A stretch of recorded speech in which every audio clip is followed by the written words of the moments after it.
Good morning everyone. आज हम start करेंगे third chapter of physical chemistry, that is distribution law. In distribution law our first topic is Nernst distribution law. Nernst distribution law क्या होता है? मान लो हमने कोई भी एक सॉल्यूशन ले रखा है, उसमें हमारे पास दो सॉल्वेंट प्रेजेंट है। कोई भी हमने एक सिस्टम ले लिया, उसमें हमारे पास दो सॉल्वेंट प्रेजेंट है, solvent A and solvent b. अगर हम कोई सोल्यूट इसके अंदर ऐड करेंगे, अगर हम कोई भी सोल्यूट इसमें ऐड करेंगे तो सोल्यूट क्या करेगा? अपने आप को डिस्ट्रीब्यूट कर लेगा दोनों सोल्वेंट के अंदर। Then this solute will distribute itself in both the solvent. जैसे हम एग्जांपल के लिए देखें, मान लो हमने ना वाटर और कार्बन टेट्राक्लोराइड ले लिया, water and CCl4, water and carbon tetrachloride लिया और हमने इसमें आयोडीन ऐड कर दिया।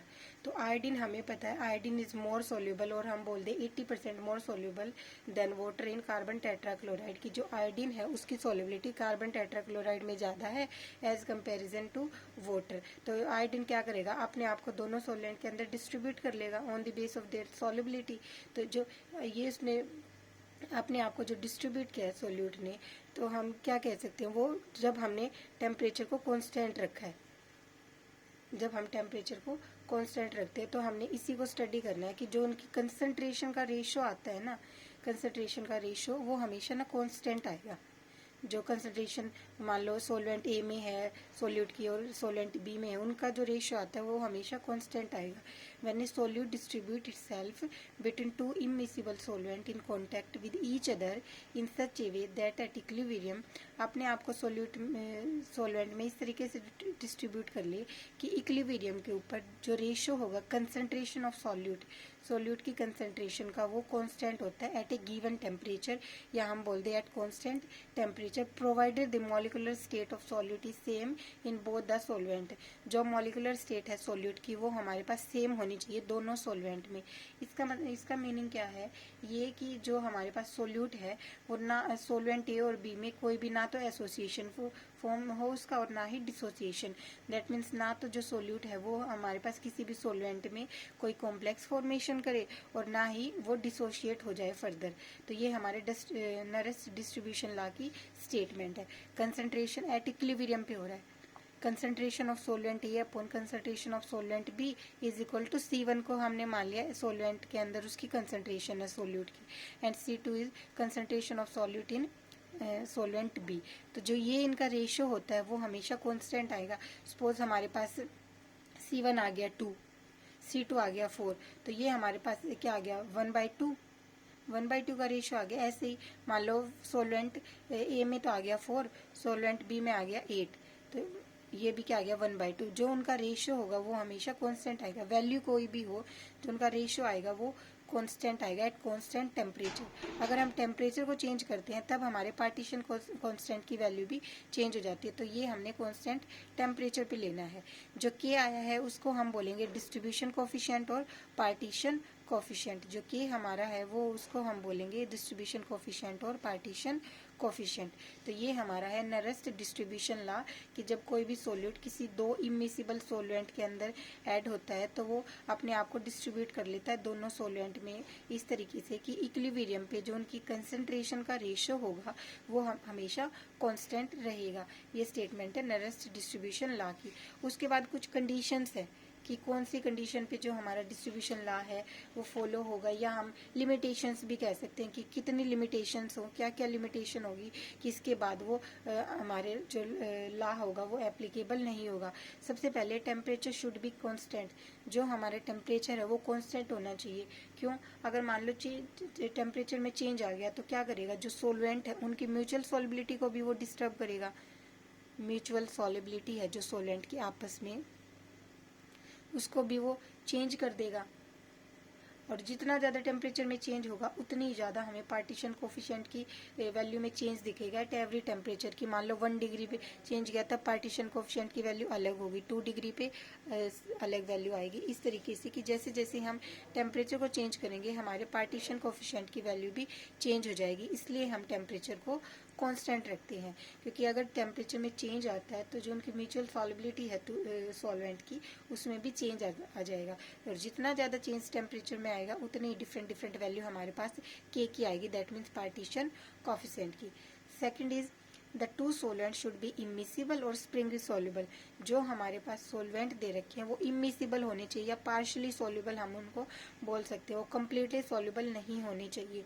जो सोलेंट हमारे पास प्रेजेंट है वो कम्प्लीटली सॉल्युबल नहीं होनी चाहिए, वो हमने इमिसिबल सोलवेंट ही लेने हैं। Third one is the solution should be dilute. Dilute लेना चाहिए हमें, जो सॉल्यूशन लेंगे वो हम डाइल्यूट लेंगे, ना कि कंसनट्रेटेड। अगर मान लो कंसनट्रेटेड सॉल्यूशन हम लेते हैं, कंसनट्रेटेड सोल्यूट अगर हम ले लें, मान लो अब सोल्यूट की कंसनट्रेशन ज़्यादा होगी तो क्या होगा, जो इंटरमोलिकुलर फोर्स ऑफ अट्रैक्शन है वो भी बढ़ जाएंगे सोल्यूट के अंदर। अगर जैसे एक तो हम डाइल्यूट ले लें और एक हम कंसनट्रेटेड सॉल्यूशन के लिए ले, तो इसमें फोर्स ऑफ अट्रैक्शन ज़्यादा होगा, तो इससे डेविएशन आ जाता है नरस्ट डिस्ट्रीब्यूशन लॉ का। नरस्ट डिस्ट्रीब्यूशन लॉ वो डेविएट हो जाता है, इसलिए जो हमने सॉल्यूशन लेके चलना है वो हमारे पास कैसा होना चाहिए, dilute. Third one is the mutual solubility of two solvent should not be affected by addition of solute. जो उनकी सोल्युबिलिटी है सोलवेंट की, जो हमने ए एंड बी हमने जो सोल्यूट लिए, सोलवेंट लिए हैं, जो पार्शली सोल्यूबल या हम बोल दे इमिसिबल होनी चाहिए। वो उसके अंदर क्या है कि अगर मान लो कोई हम सोल्यूट एक्स हमने इसके अंदर ऐड कर दिया, तो जो उनकी म्यूचुअल सॉल्युबिलिटी आपस में कितना सोल्यूबल है उसके ऊपर कोई भी चेंज नहीं आना चाहिए, वो should not be affected by addition of solute. The last one is the molecular state of solute should be same in both the solvent। जो molecular state है solute की वो दोनों ही solvent में हमारे पास सेम होनी चाहिए। अगर मान लो सेम नहीं होती है तो फिर क्या होगा, तब हमारे पास ये पॉसिबिलिटी आती है जिन कंडीशन के ऊपर हमारा डिस्ट्रीब्यूशन लॉ है वो एप्लीकेबल नहीं होता। First one is when the solute undergoes association. जब हमारा सोल्यूट होगा वो एसोसिएशन में जाएगा। एसोसिएशन का मतलब क्या होगा कि वो कॉम्प्लेक्स फॉर्मेशन कर देगा, कॉम्प्लेक्स फॉर्मेशन कर देगा, तो उससे हमारा नरस डिस्ट्रीब्यूशन लॉ होगा वो एप्लीकेबल नहीं होगा। जैसे मान लो हमारे पास एक हमने बेंजीन प्लस वाटर ले लिया, बेंजीन प्लस वाटर हमने लिया, तो हमें पता है ये इमिसिबल होते हैं या हम बोल दे पार्शली सॉल्युबल होते हैं, इमिसिबल और पार्शली सोल्यूबल। तो इन कंडीशन पे क्या होगा, बेंजीन प्लस वाटर, अगर इसमें हम फिनोल को ऐड करेंगे, अब फिनोल क्या होगा, बेंजीन के साथ रिएक्शन करके डाइमर की फॉर्मेशन कर देगा। दैट मीन्स उसने उस सोल्यूट ने हमारे सॉल्यूशन के अंदर जो हमने सोलवेंट लिया था उसके साथ एक बॉन्ड बना लिया और डाइमर की फॉर्मेशन कर दी। तो अगर हमारे पास ये केस आता है कि वो डाइमर की फॉर्मेशन करे या कोई भी कॉम्प्लेक्स की फॉर्मेशन करता है, that means when the solute undergo association that time nurse distribution law will not be applicable. तो ऐसी कंडीशन में जो हमारा डिस्ट्रीब्यूशन लॉ है वो एप्लीकेबल नहीं होगा। तो ये है फर्स्ट केस। इस सेकंड केस की बात करें, when the solute undergo dissociation. Dissociation same example की बात करें, हमने बेंजीन प्लस वाटर सोलवेंट ले लिए जो इमिसिबल है, बेंजीन एंड वाटर। इसके अंदर हमने क्या किया, HCl को ऐड कर दिया। अब HCl की क्या प्रॉपर्टी है कि वो वाटर के साथ, वाटर में जाते ही क्या होता है, डिसोसिएशन हो जाता है उसका H पॉजिटिव Cl नेगेटिव में, डिफरेंट डिफरेंट आयंस में वो डिसोशिएट हो जाएगा।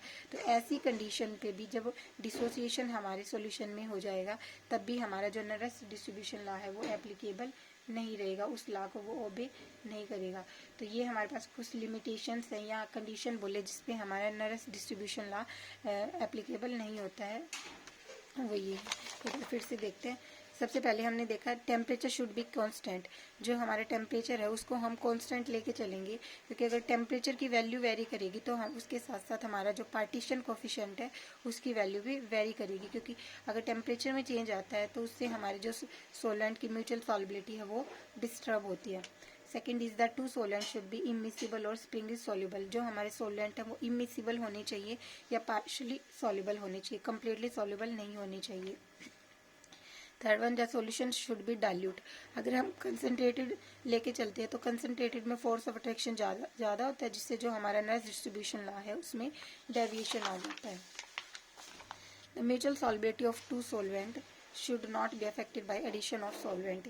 जो हमारे पास सोल्यूट है सोलवेंट है ए एंड बी, उनकी म्यूचुअल सॉल्युबिलिटी, उनकी जो सॉल्युबिलिटी है उसमें सोल्यूट के एडिशन से कोई चेंज नहीं होना चाहिए। And the last one is the molecular state of solute should be same in both the solvent. जो हमारे पास सोल्यूट है उसकी मॉलिक्यूलर स्टेट दोनों ही सोलवेंट में सेम होनी चाहिए, ना तो वो एसोसिएशन में जाना चाहिए ना ही वो डिसोसिएशन में जाना चाहिए। अगर सोल्यूट सोलवेंट ए या बी के साथ एसोसिएशन और डिसोसिएशन को शो करेगा तो वहाँ पे हमारा जो नरेस्ट डिस्ट्रीब्यूशन लॉ है वो एप्लीकेबल नहीं होगा। तो ये है इसकी limitation. Next topic is thermodynamic derivation of distribution law. जैसे थर्मोडायनेमिक्स से हमने क्लेसियस-क्लैपेरन इक्वेशन को ड्राइव किया था on the base of thermodynamics, उसी तरीके से हम यहाँ से डिस्ट्रीब्यूशन लॉ को ड्राइव करेंगे on the base of thermodynamics. Suppose हमने किसी भी हम सिस्टम की बात करें, हमारे पास क्या है, दो इमिसिबल सोलवेंट है, solvent A and solvent B. इसके अंदर हम सोल्यूट को जब ऐड करते हैं तो क्या करता है, सोल्यूट अपने आप को डिस्ट्रीब्यूट कर लेता है दोनों ही सोलवेंट में on the base of their solubility. ये भी हो सकता है कि जो हमने सोल्यूट ऐड किया एक्स उसकी सॉल्युबिलिटी बी में ज़्यादा है या ए में ज़्यादा है, इस टाइप से।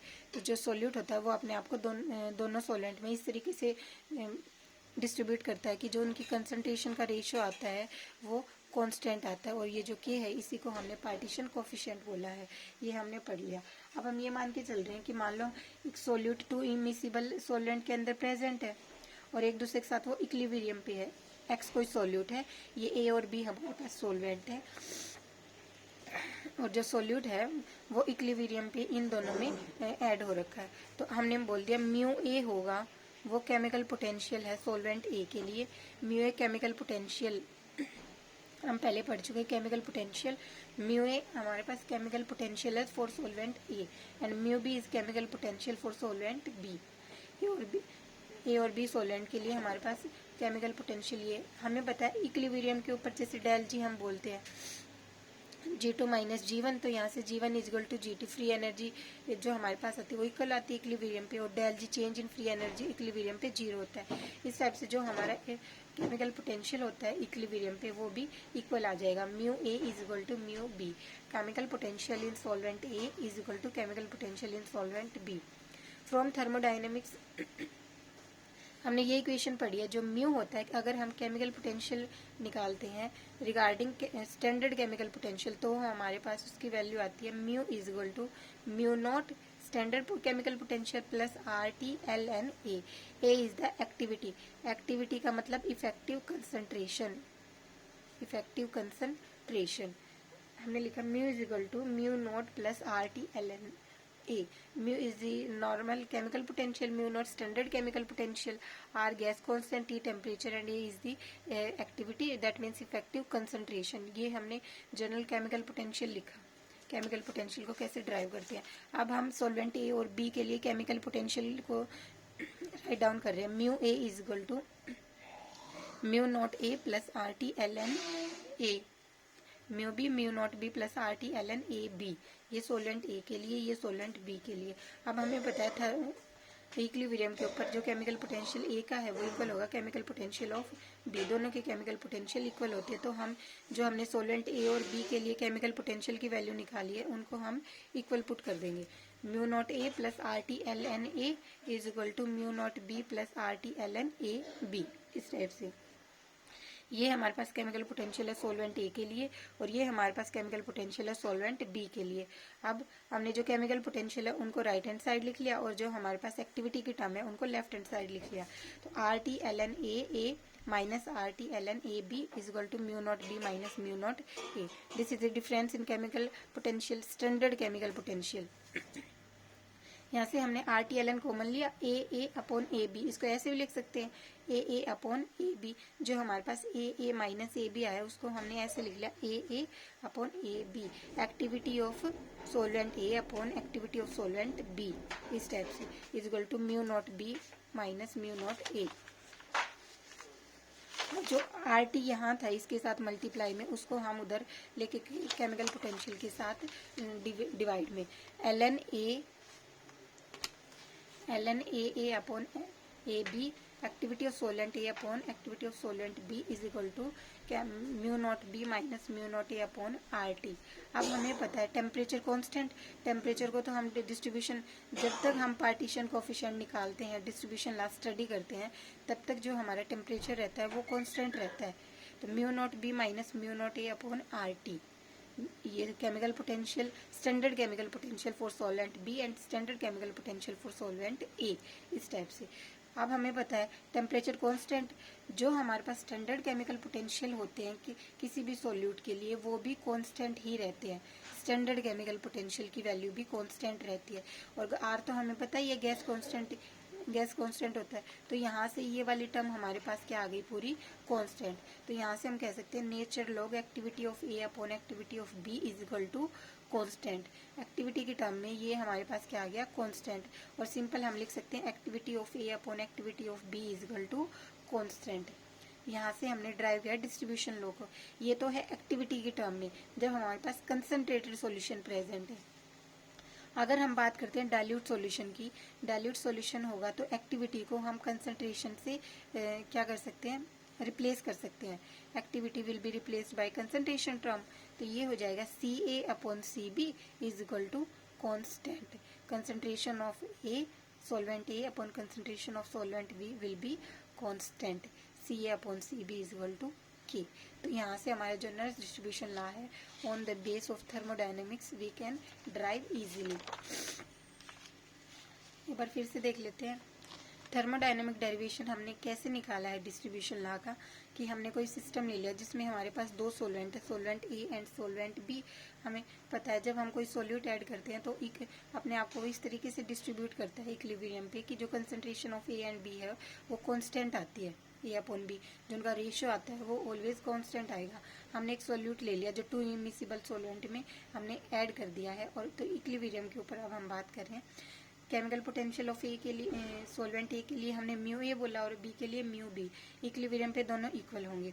थर्मोडायनेमिक्स से हम ये ड्राइव करके आए हैं कि जो केमिकल पोटेंशियल होता है वो किसके इक्वल होगा, mu not plus RT ln ए के। Mu naught is the standard chemical potential, A is the activity of solute जिसको हम बोलते हैं इफेक्टिव कंसंट्रेशन। तो इस टाइप से हमने इस रिएक्शन के बेस पे हमने म्यू ए और mu B, solvent A and B के लिए केमिकल पोटेंशियल जो ये वाली इक्वेशन है वो ड्राइव कर लिया। अब हमें पता है म्यू ए और म्यू बी इक्वल होता है इक्विलिब्रियम पे, तो हम इन दोनों को इक्वल पुट कर देते हैं। जब इनको इक्वल पुट करते हैं तो हमारे पास जो आता है वो ये आता है natural log activity of A upon activity of B is equal to mu not B minus mu not A upon में RT। अब हमें पता है टेम्परेचर तो हम जब तक हम नरस डिस्ट्रीब्यूशन लॉ को स्टडी करते हैं तब तक हमारा टेम्परेचर कॉन्स्टेंट रहता है। Mu A and mu B for a given solute, ये भी हमें पता है कांस्टेंट रहेंगे। स्टैंडर्ड वैल्यूज आर कांस्टेंट, तो यहाँ से ये वाली टर्म हमारे पास कांस्टेंट होगी। तो nature log activity of A upon activity of A will be constant. और simplify we can write this A upon A B is equal to constant और के। ये तो हमने बात करी इफेक्टिव कंसंट्रेटेड, जब हमारे पास कंसंट्रेटेड सॉल्यूशन है। अगर हम डाइल्यूट सॉल्यूशन लेके चलते हैं तो एक्टिविटी को हम रिप्लेस कर सकते हैं with the help of concentration. तो ये हमारे पास यहाँ से आ जाएगा CA upon CB is equal to constant, CA upon CB is equal to K। Partition coefficient, इसी को हम डिस्ट्रीब्यूशन कोफिशिएंट भी बोलते हैं, डिस्ट्रीब्यूशन कोफिशिएंट। उसके बाद ये ऐसे सिलेबस में इंक्लूड नहीं है पर एक बार देख लो इनको भी, बस इनमें ये इक्वेशन याद रखनी है क्या होता है। First one is distribution law gets modified when the solute undergo.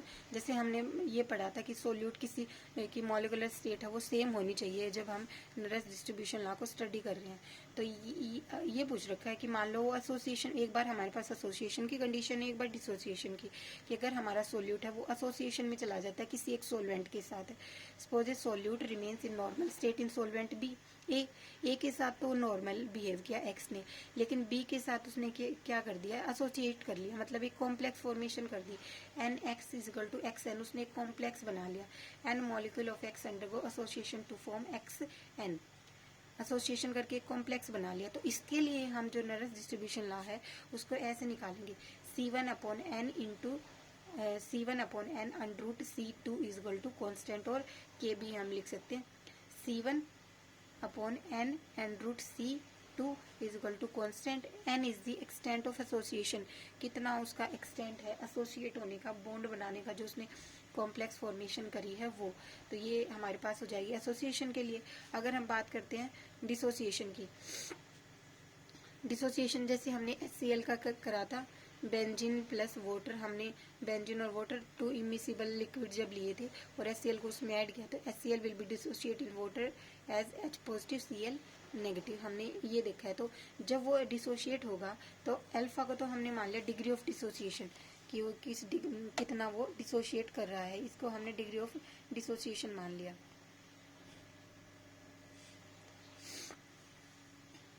तो इसके लिए जो हमारे पास वैल्यू आती है वो आएगी C1/1 माइनस में अल्फा C2 इजिकल टू के। ये ड्राइव करके भी दिखा रखा है लेकिन हमें वो टॉपिक करना नहीं है, तो बस इसको ऐसे ही याद कर लेना कि जब अगर हमारा सोल्यूट किसी सोलेंट के साथ एसोसिएशन में जाता है तब क्या होगा और डिसोसिएशन में जाता है तब हमारे पास क्या वैल्यू आती है। इस टाइप से एसोसिएशन और डिसोसिएशन के लिए एग्जाम्पल देख लें। जैसे इस वाले में तो एग्जाम्पल आता है, अभी हमने थोड़ी देर पहले किया था एसोसिएशन वाले के लिए। तो एग्जाम्पल होगा बेंजीन प्लस वाटर, हमने 2 इमिसिबल लिक्विड लिए हैं बेंजीन प्लस वाटर, और जब इसमें हम ऐड कर देते हैं फिनॉल, फिनॉल की वाटर के साथ कोई रिएक्शन होगी लेकिन फिनॉल बेंजीन के साथ रिएक्शन करके डाइमर की फॉर्मेशन करता है। और डिसोसिएशन में जो अभी हमने किया है, डिसोसिएशन में वही हो जाएगा कि बेंजीन प्लस वाटर, और जब हम इसकी रिएक्शन किसके साथ कर दें HCl will be dissociate in water as H positive and Cl negative. तो these are example for association and dissociation. हमने ये वाली इक्वेशन याद रखनी है कि एसोसिएशन होगा तब हमारे पास क्या चेंज आता है और डिसोसिएशन होता है तब क्या चेंज आएगा। इस टाइप से जो हमारा डिस्ट्रीब्यूशन लॉ है वो उसको हम कैसे मॉडिफाई कर सकते हैं on the base of association और डिसोसिएशन। तो ये हमने करना है। And the next topic is application of distribution law. Distribution law को कहाँ कहाँ हम अप्लाई कर सकते हैं, क्या क्या उसकी एप्लीकेशन होगी। First one is in calculating solubility of solute in A solvent. किसी सोलवेंट में अगर हमने सॉल्युबिलिटी को कैलकुलेट करना है, उसकी सॉल्युबिलिटी को कि वो कितना सोल्यूबल है, तब हम डिस्ट्रीब्यूशन लॉ की हेल्प से उसको कर सकते हैं। कैसे, मैंने solute is shaken with 2 immiscible solvent in contact with each other. हमने मान लो किसी भी सोल्यूट को हमने आयोडीन और हमने एक CCl4 प्लस वाटर ले लिया। CCl4 प्लस वाटर आ रहे हैं इमिसिबल सोलवेंट, इमिसिबल हमने ले लिए, तो इसके अंदर हमने आयोडीन को ऐड किया और उसको शेक कर दिया। हमने आयोडीन को इसके अंदर डाल के शेक कर दिया तो क्या हो जाए, both the solution are saturated with the solute, saturation में आ जाएंगे सोल्यूट के साथ। Solute will be distribute itself between the solvent on the base of their solubility. तो उसके बाद क्या होगा, इक्विलिब्रियम के ऊपर concentration of solubility of solute in both the solvent are equal, their concentration, जो कंसंट्रेशन होंगी इक्वल आ जाएंगी सॉल्युबिलिटी के। कैसे, C1/C2 equal to S1/S2 is equal to के, ये भी रेशियो भी कांस्टेंट रहेगा। C1/C2 is equal to S1/S2 is equal to constant. हम ऐसे कर रहे हैं कि जैसे हमने आयोडीन को कार्बन टेट्राक्लोराइड और वाटर के सोलवेंट के साथ क्या कर दिया, उसको शेक कर दिया। शेक करने के बाद जो हमारे पास सोलवेंट है वो सैचुरेशन में आ जाते हैं और इक्विलिब्रियम के ऊपर जो हमारी कंसंट्रेशन है वो इक्वल आ जाएंगी their solubility. C1/C2 is equal to S1/S2 is equal to constant. C1S1 ये क्या है, solubility of solute in solvent 1 and solubility of solvent in solute in solvent 2 हमारे पास S2 है। इस टाइप से हम कोई न्यूमेरिकल भी सोल्व कर सकते हैं। सपोज हमारे पास कोई न्यूमेरिकल दे रखा है, the solubility of iodine in water 0.7 ग्राम पर लीटर है। If the partition coefficient K की वैल्यू दे रखी है of iodine between carbon sulphide, हमने सॉल्यूशन CS2 प्लस वाटर हमने ले लिया और हम बात कर रहे हैं सोल्युबिलिटी ऑफ आयोडीन जो है वाटर में वो है 0.7 ग्राम पर लीटर और पार्टीशन कोफिशिएंट 410 दे रखा है। सोल्युबिलिटी ऑफ आयोडीन बतानी है इन CS2 हमने बताना है। सोल्युबिलिटी ऑफ आयोडीन, मान लो इसको हमने S2 बोल दिया। सोल्युबिलिटी ऑफ आयोडीन बतानी है CS2 के अंदर कि वो कितना सोल्यूबल होगा। आयोडीन की सोल्युबिलिटी वाटर में ये है, पार्टीशन कोफिशिएंट ये है। हमें पता है K इज इक्वल टू क्या रहता है, C2/C1 या C1/C2 भी हम लिख सकते हैं। C2 जिसकी निकालनी है हमने उसको ऊपर लिख लिया, जिसकी निकालनी है मतलब किसकी निकालेंगे हम, कार्बन डाइसल्फाइड हमने की निकालनी है आयोडीन की कार्बन डाइसल्फाइड में, तो के की वैल्यू हमें क्या दे रखी है 410। C2 हमारे पास क्या है, C2 तो हमने ड्राइव करना है, C1 हमारे पास क्या दे रखा है, सोलिबिलिटी दे रखी है, सॉरी ये इनकी S2/S1 हमारे पास क्या है 0.7। तो क्रॉस मल्टीप्लाई करके जो हमारे पास S2 की वैल्यू आती है वो 287 ग्राम पर लीटर आती है। तो इस टाइप से अगर हमने किसी सोल्यूट की सोलिबिलिटी को चेक करना है, कैलकुलेट करना है, तो हम डिस्ट्रीब्यूशन लॉ से उसको कैलकुलेट कर सकते हैं कि जब किसी सोल्यूट को हम दो सोलेंट के साथ शेक करते हैं तो जो सोलेंट होते हैं वो सेचुरेशन में आ जाएंगे और इक्विलिब्रियम के ऊपर जो हमारी कंसंट्रेशन होती है वो इक्वल आ जाती है उसकी सॉलिबिलिटी की। तो C1/C2 S1/S2 की इक्वल आ जाएगा। C1S1 solubility of solute in solvent 1 and ये हमारे पास 2 के लिए आ जाएगी। तो इस टाइप से हम किसी की भी सोल्यूट की सॉलिबिलिटी बता सकते हैं on the base of distribution law. तो ये हमारे पास फर्स्ट वन एप्लीकेशन है। इसके बाद इसकी और भी एप्लीकेशन है जो हम नेक्स्ट लेक्चर में करेंगे।